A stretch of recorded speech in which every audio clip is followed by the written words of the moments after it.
Dear students, class 10th में science का हम लाइट चैप्टर हमने स्टार्ट किया हुआ है, जो चैप्टर नंबर 10 है आपकी एनसीईआरटी बुक में।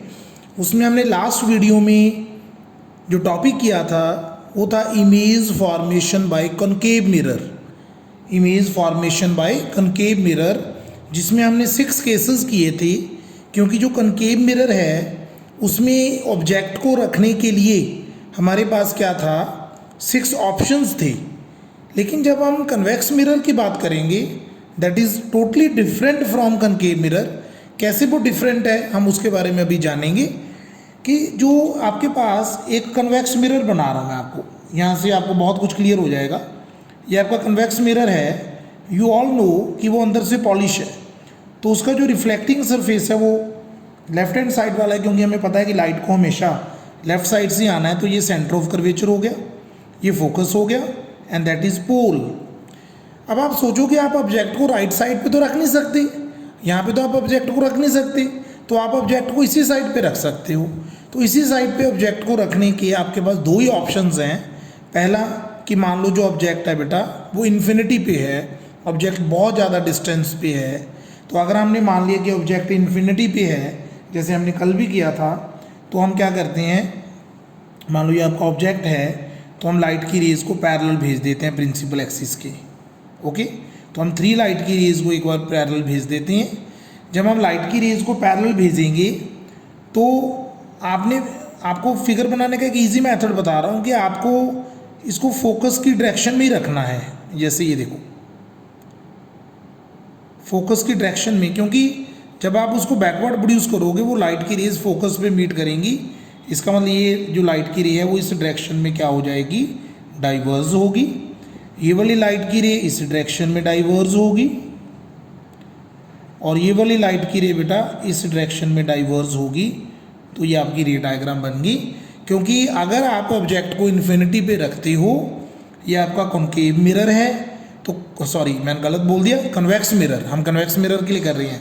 तो कन्वेक्स मिरर में आपने ऑब्जेक्ट को इन्फिनिटी पे रखा, तो लाइट की रेज आ रही हैं जो प्रिंसिपल एक्सिस के पैरेलल आ रही हैं, तो क्या होगा, रिफ्लेक्शन के बाद वो उसको डाइवर्ज करेगा।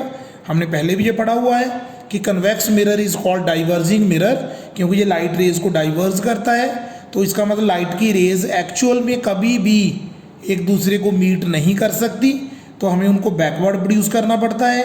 और जब हम उनको बैकवर्ड प्रोड्यूस करेंगे तो वो हमेशा फोकस में से पास ही करेंगी।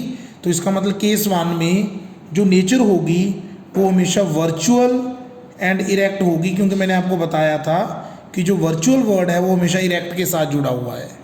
ओके, उसके बाद आपने ऑब्जेक्ट को कहाँ पे रखा था, हम यहाँ पे लिखेंगे एट इन्फिनिटी, कि अगर आपका ऑब्जेक्ट इन्फिनिटी पे पड़ा है तो आपकी इमेज कहाँ पे बनेगी, आप यहाँ पे लिखोगे at the focus, image focus पे बनेगी। साइज ऑफ द इमेज कैसा होगा, जैसे हमने कल किया था, वो पॉइंट साइज्ड होगा। तो ये आपका केस 1 हो गया बच्चों। केस 1 आपको अच्छी तरह से समझ भी आ गया होगा। अब हम केस नंबर 2 कर रहे हैं। अब केस नंबर 2 क्या है कि पोल और इन्फिनिटी के बीच में कहीं मर्जी रख दो, और कोई आपके पास ऑप्शन ही नहीं है।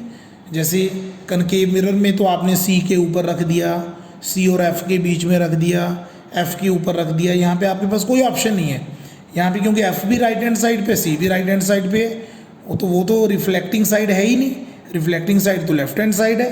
तो आप क्या करोगे, ऑब्जेक्ट को आप पहले इन्फिनिटी पे रखा, अब आप ऑब्जेक्ट को इन्फिनिटी और पोल के बीच में कहीं मर्जी रख दो।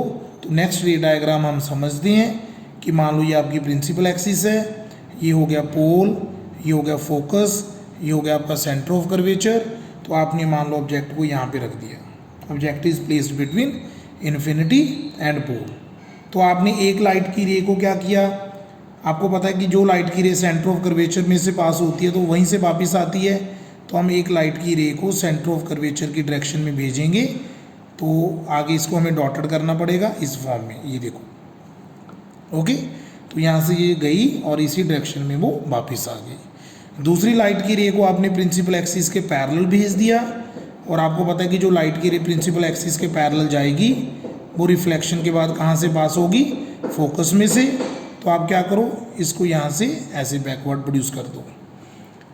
जब आपने इसको बैकवर्ड प्रोड्यूस किया तो ये फोकस में से जानी चाहिए, तो एक लाइट की रे आपने सेंटर ऑफ कर्वेचर की डायरेक्शन में ड्रॉ कर ली, एक लाइट की रे को आपने प्रिंसिपल एक्सिस के पैरेलल किया, और आफ्टर रिफ्लेक्शन ये लाइट की रे फोकस में से पास होगी, इसको आपने बैकवर्ड प्रोड्यूस कर दिया। ओके, तो ये आपकी सेकंड रे डायग्राम बन गई, और जिस पॉइंट पे ये दोनों लाइट की रेज मीट कर रही है ये आपकी इमेज बन गई। ये इमेज है छोटी सी। तो यहाँ पे फिर मैं क्या लिखूँगा, जो आपका पोजीशन ऑफ ऑब्जेक्ट है इसमें हम लिखेंगे बिटवीन इन्फिनिटी एंड पोल। यहाँ पे हम लिखोगे कि जो आपका ऑब्जेक्ट है बिटवीन इन्फिनिटी एंड पोल, की जो आपका ऑब्जेक्ट है वो इन्फिनिटी एंड पोल के बीच में है। और यहाँ पे आप लिखोगे इमेज कहाँ बनी, between P and F behind the mirror. ये भी आपको साथ में लिखना होगा, बिहाइंड मिरर जो है वो आपकी इमेज फॉर्म हुई। ये देखो आप ध्यान से, इमेज जो है वो मिरर के पीछे बनी, ठीक है, और ऑब्जेक्ट को आपने कहाँ पे रखा, इन्फिनिटी एंड पोल के बीच में, क्योंकि यहाँ पे इन्फिनिटी एंड पोल के बीच में। और जो इसका साइज होगा वो क्या होगा, डिमिनिश। इसका साइज क्या होगा, डिमिनिश्ड होगा। तो ये आपकी कन्वेक्स मिरर के लिए इमेज फॉर्मेशन थी, जिसमें सिर्फ 2 ही केसेस हैं। और जो कल आपने लास्ट वीडियो में कनकेव मिरर वाला इमेज फॉर्मेशन वाला टॉपिक किया था, उसमें आपके पास कितने केसेस थे, 6 केसेस थे। ओके, सब बच्चों को आई थिंक ये क्लियर होगा।